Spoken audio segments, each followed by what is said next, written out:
할렐루야. 복된 주의 날 예배의 자리에 나오신 사랑하는 성도 여러분, 주님의 이름으로 환영하고 축복합니다. 이 예배의 자리에 우리 하나님 성령으로 함께하여 주시고 우리의 예배를 받으시고 우리 모두에게 크신 은혜 베풀어 주심을 믿으시기를 바랍니다. 우리 앞뒤 좌우로 성도의 문안 인사 나누시겠습니다. 한 주간 평안하셨습니까? 하나님이 함께 하십니다. 예, 감사합니다. 오늘은 경건한 고넬료라는 제목을 가지고 잠시 말씀을 살펴보고 함께 은혜를 받고자 합니다. 우리가 성경은 전체 66권으로 구성되어 있죠. 구약은 39권, 신약은 27권 이렇게 되어 있습니다. 구약은 옛 언약의 약자인데 한마디로 말하면 예수님을 바라보는 책이 구약입니다. 39권은 다 이제 우리 구원의 주인공이 되시고 실체가 되시는 예수님에 대한 것을 이제 바라보면서 기록한 책이죠. 그래서 구약 39권의 이제 성취가 이 복음서에 기록되어져 있습니다. 그래서 마태복음, 마가복음, 누가복음, 요한복음, 신약 성경은 27권으로 구성되어 있는데 그 앞부분에 4개를 이 복음서라 이래 말하죠. 다시 말하면 이 구원의 실체가 되는 예수님에 관한 이야기를, 오신 예수님에 대한 이야기를, 오셔서 무슨 일을 행하셨는가 한 이야기를 기록했기 때문에 예수님에 관한 책을 복음서라 하고 마태복음, 마가복음, 누가복음, 요한복음 이렇게 4개의 복음서로 신약 성경 앞부분에 위치하고 있죠. 이것은 한 것만 기록해도 되겠습니다만은 사람을 앞면만 봐서는 정확하게 알 수 없잖아요. 옆면도 보고 뒷면도 볼 때에 입체적으로 그 사람에 대해서 잘 알 수 있듯이 복음서가 예수님에 관한 책이 4권 있는 이유가 바로 이를 보여주기 위한 것이죠. 그리고 이제 이 복음으로 말미암아 교회가 세워지잖아요. 교회가 세워지는 그 내용을 기록한 책이 바로 오늘 읽은 사도행전이에요. 예수님이 오셨으니까 오신 예수님이 우리의 구원자 되심을 전하게 되면 이 예수님을 믿는 사람들은 교회가 건물이 아니고 예수님 믿는 사람들이니까 교회가 이제 세워지지 않겠습니까? 그래서 교회가 세워지는 역사에 대한 책은 이 사도행전에 잘 기록되어져 있어요. 사도행전 1장 8절에 보면은 교회가 예루살렘과 그 다음에 온 유대와 사마리아와 땅끝까지 교회가 세워지게 되는데, 이런 이 교회가 이 사도행전 1장 8절에 이 지역적인 한계를 넘어가는 그런 이제 내용을 가지고 세워지는 것을 사도행전이 잘 보여주고 있죠. 그래서 처음에 예루살렘 교회가 딱 세워지는 거예요. 그 다음에 스데반 이제 박해로 말미암아 흩어져서 유대의 교회가 세워지고 또 사마리아의 교회가 세워지는 거예요.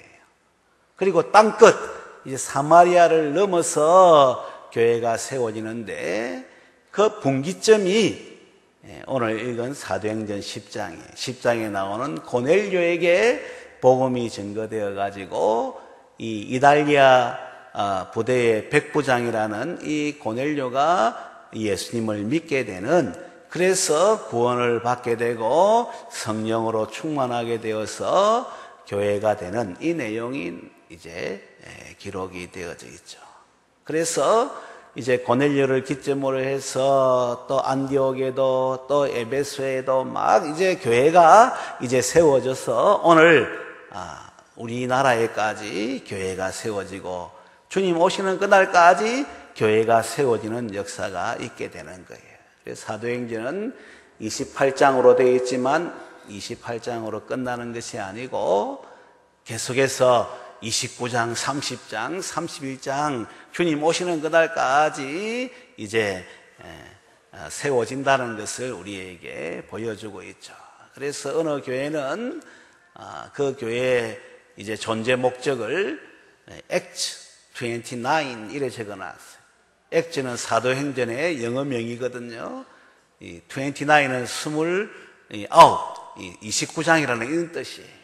그러니까 우리 교회가 이제 계속해서 이 하나님의 역사로 교회가 세워지는 것을 보여주는 이런 모습의 교회인 것을 보여주겠다 하는 그런 의미에서 그렇게 표현을 정했죠. 아무튼 교회가 세워지는 역사는 사도행전에 기록되어져 있어요. 그러니까 교회가 세워지면 이 지상의 교회는 이 완전한 교회가 아니에요. 천상의 교회가 완전한 교회고 지상의 교회일지라도 눈에 보이지 않는 교회는 완전한 교회가 되겠습니다만은, 그러나 눈에 보이는 이 교회는 죄인들로 구성되어 있고 인격적으로나 정서적으로나 여러 면에서 부족한 사람들로 이제 구성되어져 있기 때문에 우리 하나님은 이 교회를 귀하게 보시고 또 온전하게 보시지만 이 교회의 구성원들인 우리는 이렇게 온전치 못한 교회인 것을 실제적으로 이제 경험하고 있죠. 그 다른 사람 보지 말고 내 자신만 봐도 그거 잘 알 수 있지 않나. 내가 뭐 완전한 사람은 아니잖아요. 아직까지 미성숙하고 때로는 끊지 못한 것도 있고 잘못된 자리에 있으면서도 여전히 돌이키지 못하는 이런 모습도 있고, 그러니 이 교회가 지상의 눈에 보이는 교회가 완전하지 못하는 것은 당연한 것이죠. 우리 하나님도 그걸 잘 알고 계세요. 그래서 지상의 교회마다 다 특징이 있잖아요. 우리 한빛교회 뭐 좋은 점, 지난번에 제가 부임했을 때 10가지 이제 적어보라 했더만은 제가 적어놓은 게 아니고 이미 적어놨던 걸 보니까 음식이 맛이 다 이거 적어놨더라고요. 어떤 교회는 또 음식이 맛없는 교회도 사실 있긴 있거든요. 또 어떤 교회는 이 교육이 잘 된다. 우리 교회는 유치부, 초등부 교육이 잘 되고 있지 않습니까? 또 어떤 교회는 아예 이 교육을 할 수 있는 아이가 없다. 이 교회마다 다 이제 특징이 다르니까 문제도 다르다는 것을 우리가 알 수가 있죠. 어떤 교회는 뭐 이렇게 사람들이 나누어져서 싸움만 한다. 이것도 있을 수 있잖아요. 각 교회마다 지상의 교회는 다 문제가 있는데 그 특징이 다 달라요. 그래서 그런 걸 우리 하나님께서 아시고 해결하기 위해서 이제 이 사도들로 통해서 편지를 쓰게 했죠. 그 교회의 문제는 이렇게 해결해야 된다. 그게 바로 서신서예요. 신약 성경 총 29권, 27권으로 되어 있는데 4권은 복음서고 그 다음에 한 권은 역사서인데 교회가 어떻게 세워지는가 보여주고 그 다음에 21권은 이 서신서예요. 그 각 지역에 세워진 교회마다 문제가 있는 거 어떻게 해결할 수 있도록 그래서 이제 그 편지를 쓰는 것이, 왜 그 당시 전화가 있는 것도 아니고 컴퓨터로 이메일 하는 것도 아니고 교통이 발달돼 가지고 막 이렇게 비행기로 타고 가거나 가는 것이 아니니까 우리나라도 땅덩어리 좁다 해도 요 부산에서 서울까지 가면은 보름이 걸리고 좀 늦게 가는 사람들 한 달이 걸리고 뭐 그렇게 했으니까 그래서 편지를 이제 적어 보낸 것이죠. 그 편지가 이제 성경에 이 보존이 되어서 우리에게 이제 남아 있는데 하나님의 말씀으로 성령의 감동으로 기록되었다고 받아들이고 있는데 이 편지가 이제 불완전한 교회를 이제 완전하게 세워가는데 팁을 주는 것이죠. 근데 주님 오시는 그날까지는 그래도 지상의 교회는 불완전한 거예요. 그래서 마지막에 끝날에 주님 오시면은 온전한 교회가 되는데 거기에 대한 내용이 물론 요한계시록 이 교회의 박해를 받고 있는 가운데에서 천상의 교회를 보여주고 앞으로 완성될 교회를 보여주는 그 내용이 요한계시록에 기록이 되어져 있죠. 그래서 이 성경 66권도 큰 틀에서 구분하면은 그렇게 어려운 책이야. 구약 39권은 예수님 오신다는 걸 이제 바라보는 책이다. 이 복음서 4권은 예수님 보여주는, 오신 예수님 보여주는 책이다. 그 다음에 이 역사서 1권은 이 예수님으로 말미암아 교회가 복음이 증거되어서 세워지는 그 내용을 보여주는 책이다. 그 다음에 교회마다 문제가 있으니까 이 문제 해결하기 위해서 그 교회마다 특색이 다르니까 문제 해결하기 위해서 편지를 보낸 이런 책이다. 그리고 마지막에는 주님 오시는 그날까지 이런 문제 가운데 있는데 마지막에는 주님 오셔서 온전한 교회, 온전한 하나님 나라가 되게 한다. 이렇게 보면은 성경이 사실은 어려운 책이 아니에요. 한번 따라하도록 하겠습니다. 성경은 우리의 구원을 위해서 기록되어진 책입니다. 할렐루야. 그래서 이 성경을 통해서 전체의 그림을 그리고 우리의 구원을 위해서 하나님이 이렇게 일하시고 이렇게 교회를 세우시고 이렇게 교회의 문제를 해결해 주시고 끝날에는 이제 완성된 하나님 나라 온전한 이 교회가 되게 하시는구나 이렇게 생각하면서 성경을 읽으면 되죠. 그 가운데 이제 조금 전에도 말씀드렸습니다마는 예루살렘과 온 유대와 사마리아 그 다음에 땅끝으로 넘어가는 이 분기점에 이 사도행전 10장 고넬료라는 사람이 등장하는데 그래서 고넬료는 이 땅끝으로 교회가 세워지는 이 시초를 보여주는 이 귀한 역할을 하는 사람이에요. 그래서 성경의 흐름 가운데서는 이런 역할을 하고 있다는 것을 보고 그런 가운데 개인적으로 이 고넬료를 볼 때에는 이 사람이 참 경건한 사람이라 하는 것을 우리에게 보여주고 있죠. 그리고 나중에 베드로 사도가 이야기합니다마는 특별히 34절, 35절 말씀 우리 같이 읽도록 하겠습니다. 34절, 35절 시작. 베드로가 입을 열어 말하되 내가 참으로 하나님은 사람의 외모를 보지 아니하시고 각 나라 중 하나님을 경외하며 의를 행하는 사람은 다 받으시는 줄 깨달았도다. 아멘. 이 고넬료는 이방인인데 베드로가 고넬료 집에 와서 하는 말이 고넬료의 말을 들어보니까 하나님은 정말 외모로 사람을 취하지 않는구나. 하나님은 각 나라 중 누구든지 할 것 없이 이제 하나님을 경외하고 의를 행하는 이 사람을 받으시는 분이시구나. 이걸 우리에게 분명하게 보여주고 있죠. 그래서 여러분 우리가 신앙생활할 때에 이걸 한순간도 잊으면 안 돼요. 외형적인 모습을 가지고 또 내 이제 사회적인 그런 신분을 가지고 그런 가운데 하나님을 섬기려 하는 이런 모습이 되면 안 돼요. 하나님 앞에서 하나님을 위하고 그분의 기뻐하시는 뜻을 따라 살아가려 하는 이런 하나님의 사람의 모습이 되어야지 우리 하나님께서 기뻐하시는 것이지. 그냥 나 이런 사람이라고 명함 내밀고 사회적으로 내가 이런 위치에 있다고 해가지고 그래서 이제 하나님을 섬기려 하는 이런 모습이 되면은 우리 하나님의 의도하고는 전혀 관계없는, 우리 하나님 앞에서는 딱 두 종류의 사람이 존재해요. 죄인, 용서받지 못한 죄인, 용서받은 죄인, 딱 이 두 종류밖에 존재하지 않아요.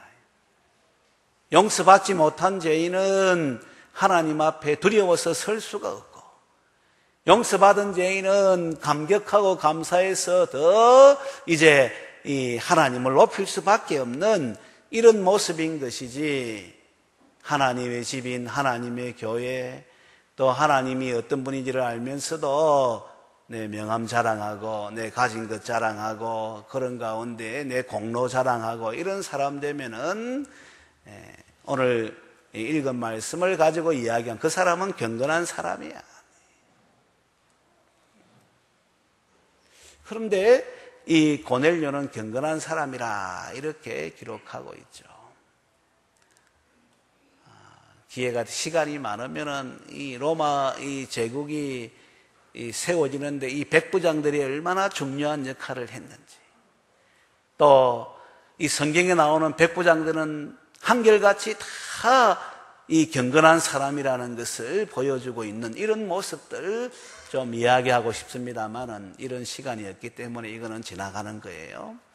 그러나 중요한 것은 이 하나님은 사람을 외모로 보지 아니하고 각 사람 중 하나님을 경외하고 그리고 이 의를 행하는 사람을 하나님이 받으신다는 것이 이게 중요하다는 것을 여러분들이 염두에 두어야 되죠.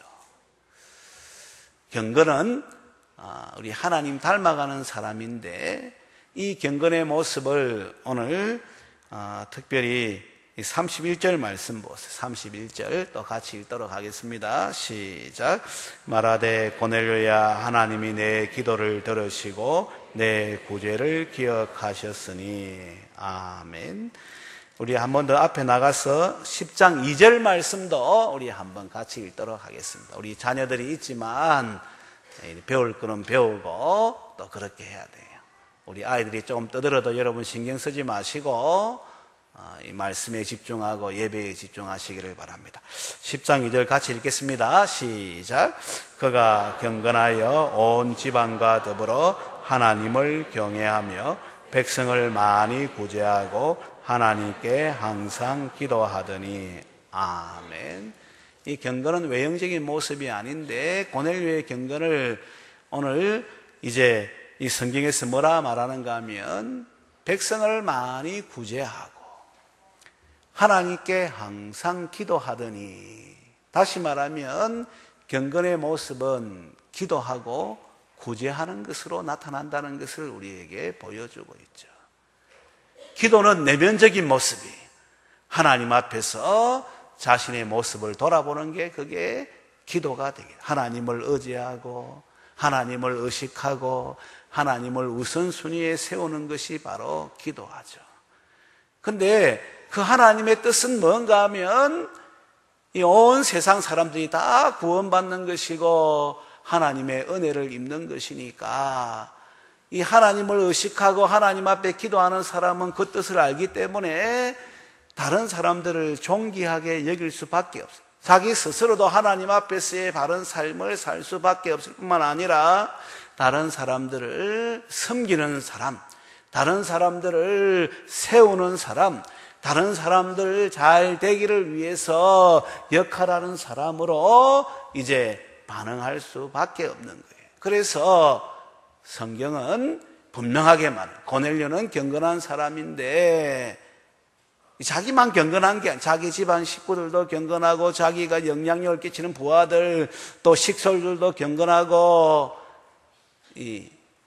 다 경건하게 하는 이런 참 일의 모습인데 그 핵심은 다른 데 있는 것이 아니라 항상 기도하고 많이 구제하는 모습으로 나타난 것을 우리가 볼 수 있죠.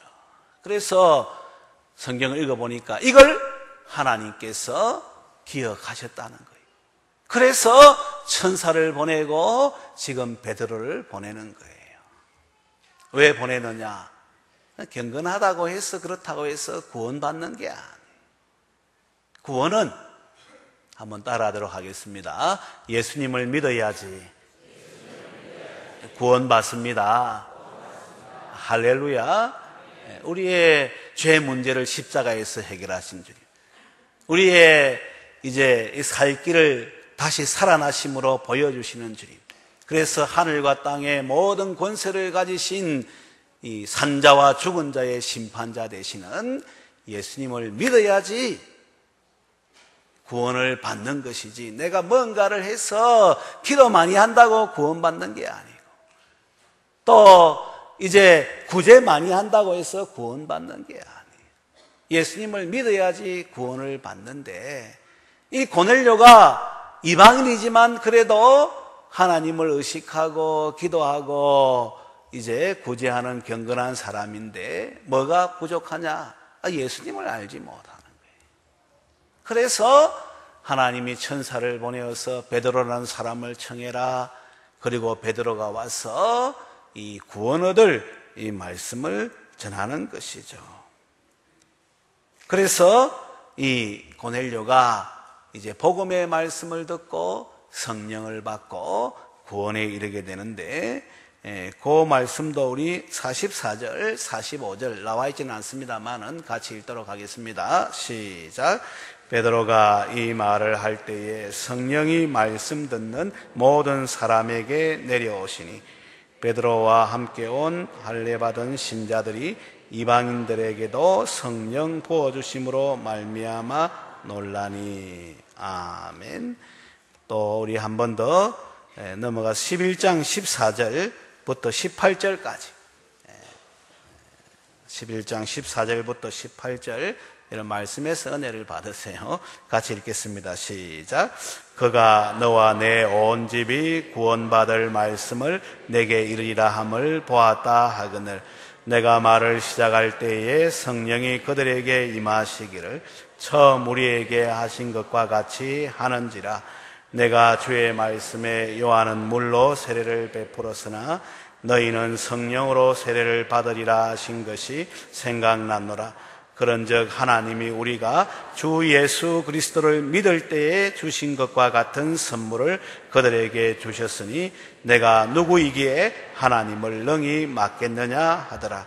그들이 이 말을 듣고 잠잠하여 하나님께 영광을 돌려 이르되 그러면 하나님께서 이방인에게도 생명 얻는 회개를 주셨도다 하니라. 아멘. 그러니까 경건하다고 해서 구원받는 게 아니라 복음의 말씀, 예수님에 관한 이야기를 듣고 예수님을 믿을 때에 구원을 받는 것이고 성령이 임하셔서 구원받은 자의 삶을 살 수 있도록, 그래서 이제 진짜 예수님으로 말미암는 경건, 그래서 하나님의 뜻을 이루고 하나님의 나라를 또 위하여 살아가고 교회를 세우는 경건이 되는데, 오늘 이 자리에 있는 분들은 다 예수님을 믿는 믿음의 자리에 있는 사람들이니까 이제 고넬료에게 적용되는 거하고는 한 차원 더 달라져야 되겠죠. 다시 말하면 예수님을 믿는 사람이니까 더욱더 우리 하나님을 중심으로 하고 하나님을 의식하고, 그래서 하나님 기뻐하시는 뜻을 따라 살아야 하는데, 그러나 그 경건의 모습은 동일한 거예요. 조금 전에도 말씀드렸습니다마는 항상 기도해야 돼요. 많이 구제해야 돼요. 내가 중심이 되는 것이 아니라 늘 하나님이 중심이 되고 하나님을 의지하는 모습. 그뿐만 아니라 우리 하나님의 시선은 모든 사람들이 구원받는 자리에 있게 되는 것이고 하나님의 은혜를 누리는 것을 원하시니까 그 하나님의 뜻을 따라서 연약한 자들, 힘든 자들 도와줄 뿐만 아니라 그들도 예수님 믿는 자리에 이르게 하는 이 삶이 우리 하나님이 기뻐하시는 경건한 삶의 모습이에요. 그냥 교회 일 열심히 하는 거, 이거는 여러분 이 경건의 모습이라고 말하기는 핵심이 아니에요. 그래서 교회 일 많이 한다, 또 은혜 많이 받았다, 이거는 따라오는 것이 되어야 되는 것이, 이게 핵심이 아니에요. 한번 따라하도록 하겠습니다. 항상 기도해야 합니다. 많이 구제해야 합니다. 이것이 바로 하나님이 기뻐하시는 참된 경건의 모습. 고넬료는 아직까지 예수님을 알지 못하기 때문에 천사를 보내고 베드로를 보내서 복음의 말씀으로 예수님 믿게 하고 성령이 임해서 그로 하여금 이 하나님이 기뻐하시는 참된 경건의 자리에 이제 나아가도록 그렇게 인도하셨지만, 이미 우리 예수님을 믿는 사람은 이 말씀으로 다시금 우리를 이제 다지는 것이죠. 그래서 항상 기도하고 많이 구제하는 가운데 하나님의 뜻을 이루는 자, 무엇보다도 많은 사람들, 나의 가족과 친척과 관계된 사람들에게도 영향력을 끼쳐서 경건한 사람이 되게 하고, 그런 가운데 하나님의 뜻을 이루는 이와 같은 삶을 살아야 하는데, 저도 그렇고 우리 모든 성도들, 이 자리에 함께 예배드린 모든 분들이 다 경건한 주님의 백성이 되고 그 나라와 을을 위해 살아갈 수 있게 되기를 주님의 이름으로 축원합니다.